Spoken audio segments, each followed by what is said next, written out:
Reiger Park, Boksburg, a township just east of Johannesburg, familiar to many for its resilience, its sense of community, its history of standing strong in tough times. But on this weekend, that spirit was shaken.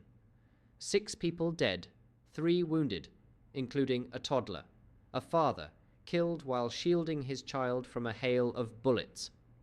This isn't a movie scene.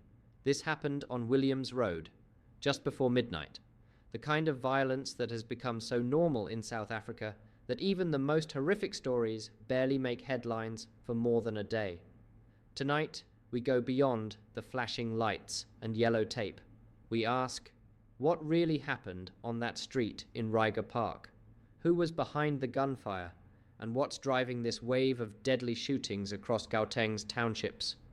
I'm Patrick Jeremiah, and this is the Daily News Network. Residents of Reiger Park were winding down a normal weekend, some inside their homes, others gathered outside a tuck shop along Williams Road. At around 11:45 p.m., witnesses say a white sedan slowed down near the crowd. Seconds later, rapid gunfire, more than 20 shots. When the smoke cleared, 6 people were lying on the ground. 3 others were bleeding, one of them, a toddler no older than 2. SABC News confirmed that the child's father, a man in his early 30s, had thrown himself over the toddler when the shooting started. He was hit multiple times and died on the scene. This is the kind of heroism we rarely hear about, a father's instinct to protect, even in his final moments. Police markers littered the road the next morning. A child's shoe lay next to a pool of blood. No one saw it coming, but almost everyone in the area says they weren't surprised. For the people of Reiger Park, the sound of gunfire isn't new. Locals say rival gangs have been terrorizing the area for months, fighting over drug territory, extortion routes, even informal alcohol sales. One resident told reporters that you can't even sit outside your house anymore. Another said, "We've called the police so many times, but by the time they arrive, it's already too late."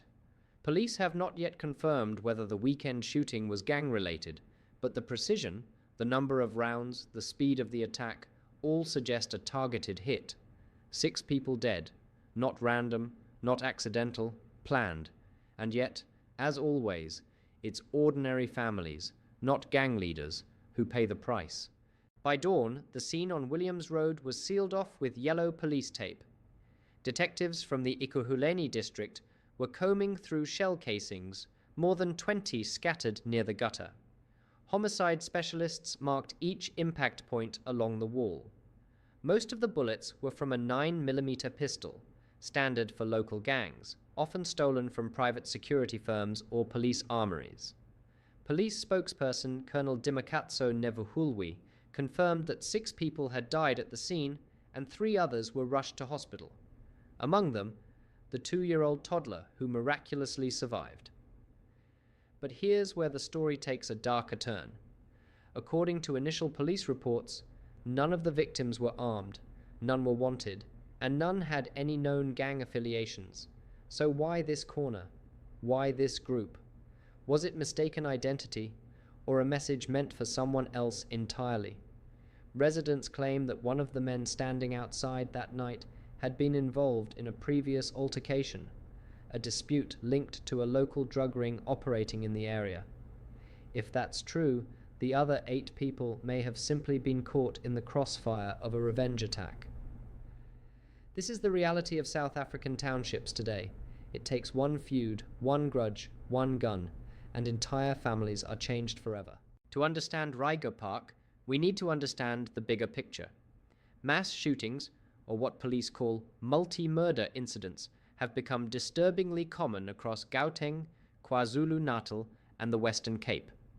In 2024 alone, South Africa recorded over 1,200 cases of mass shootings, according to SAPS data obtained by civil society group Gun Free SA. That's an average of 3 incidents every single day. And in almost every case, from Diepsloot to Delft, the pattern is the same. No arrests, no convictions. Families left in mourning while the killers vanish into the night. Police blame a lack of forensic capacity, but we've heard that line before. Evidence bags lost. Ballistics delayed. Cases collapsing because DNA results take over a year. And while officials promise task teams and high-level investigations, the blood keeps flowing on township streets. When I visited Reiger Park 2 days later, the air still smelled faintly of cordite and dust. Children were playing near the same street where their neighbors had been gunned down. A woman pointed to the spot where the father's body was found. She whispered, "He died protecting his child." That's the kind of man he was. The toddler, still in hospital, survived with a graze wound. But one day, that child will grow up asking questions. Why did my father die? Who killed him? And why did no one ever pay the price? This is what violence does. Not just to victims, but to entire generations. It teaches children that life is cheap, that safety is temporary, that justice belongs only to the lucky. By Sunday afternoon, the crime scene tape was still fluttering in the Reiger Park wind. A few police officers stood watch, but the crowd had thinned. The blood had been washed away. Only the chalk outlines remained, ghostly reminders of the chaos that shattered yet another South African street. People were angry, not just at the shooters, but at what this represented. You see, this wasn't just an isolated act of violence.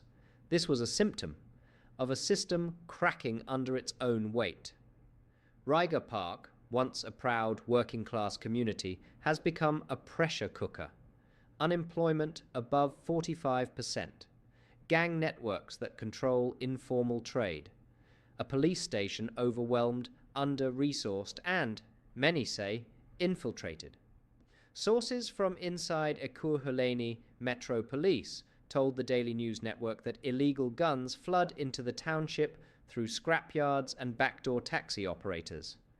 The same guns are used in robberies, gang rivalries, and, too often, innocent killings. And yet, every year, government press releases promise tougher action and zero tolerance.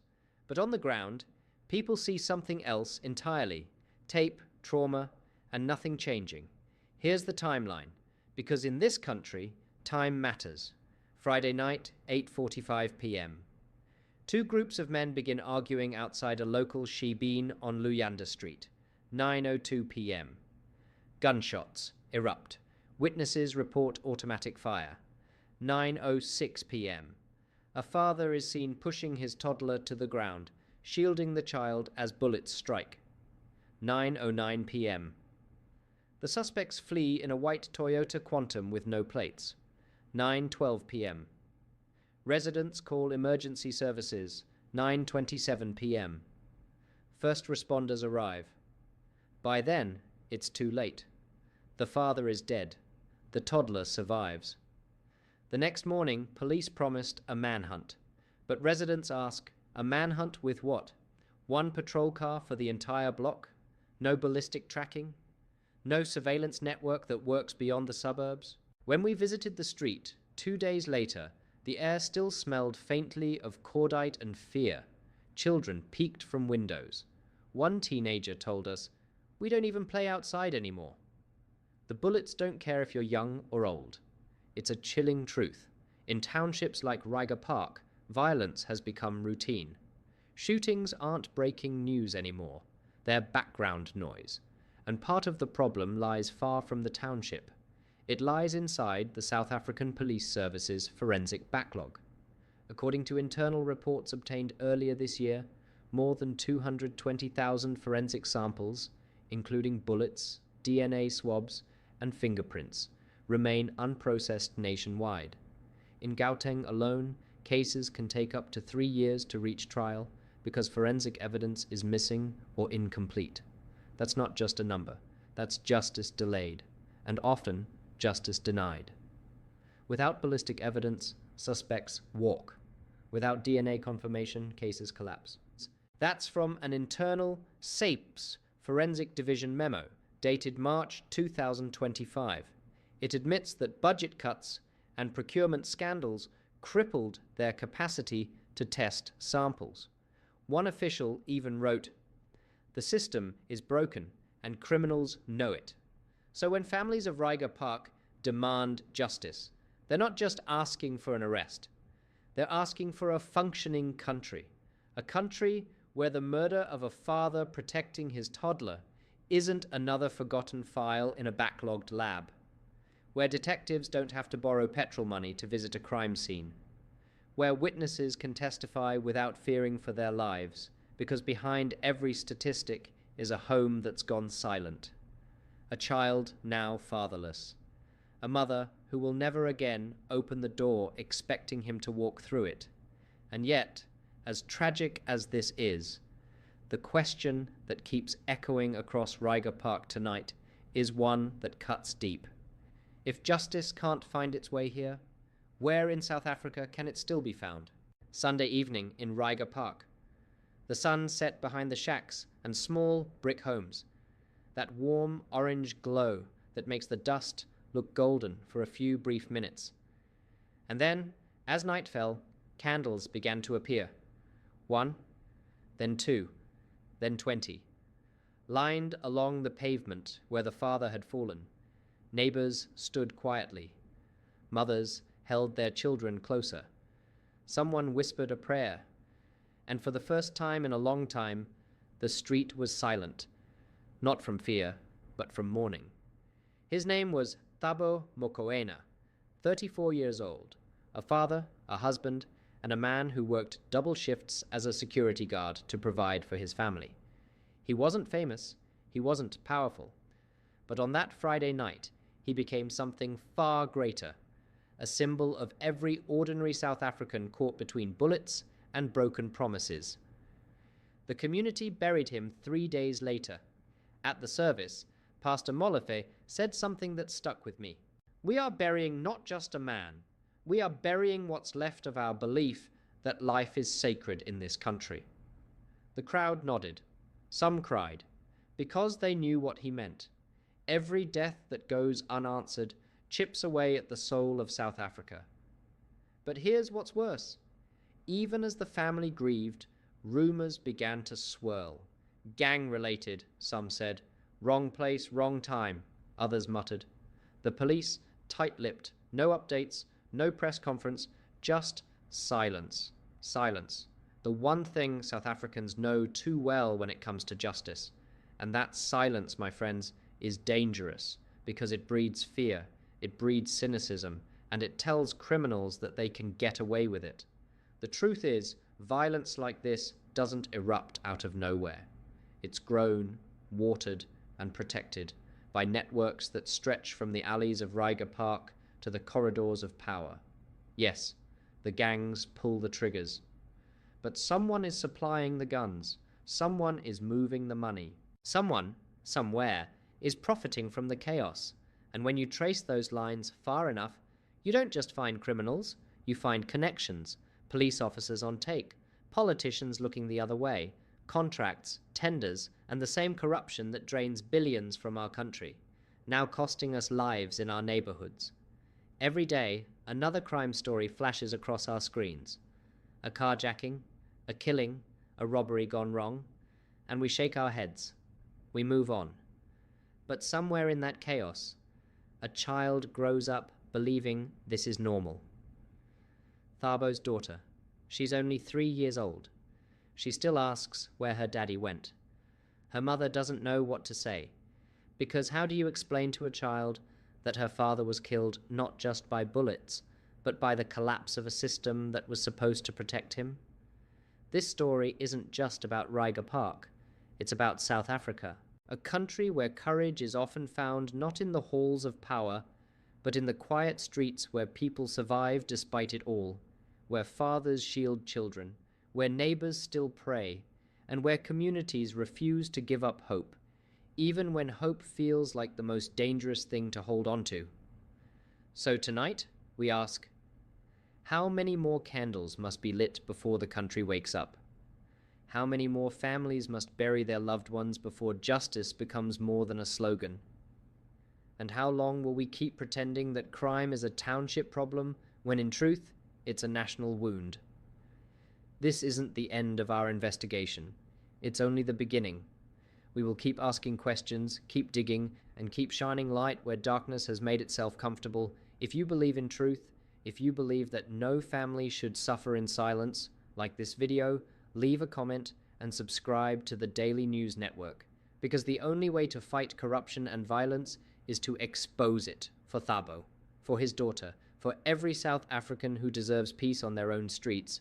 This investigation continues. Reiger Park is quieter now, but it's not peace. It's the silence after a scream, the kind of silence that lives in people's throats, the kind of silence that says, "It could have been us." On Sunday morning, mothers still swept their doorsteps. Children still played in the dust. But every bang, every loud noise made them flinch. And on one corner, a small crowd gathered, candles flickering beside a photograph of a man who died a hero. His name, Thabo Mokoena, a father, a protector, a man who did what any real man should. He shielded his daughter when bullets started flying. But courage doesn't stop bullets. And in Reiger Park, that courage now lies in a coffin. His family says he wasn't part of any feud, gang, or crime. He was just a father walking home after visiting a friend.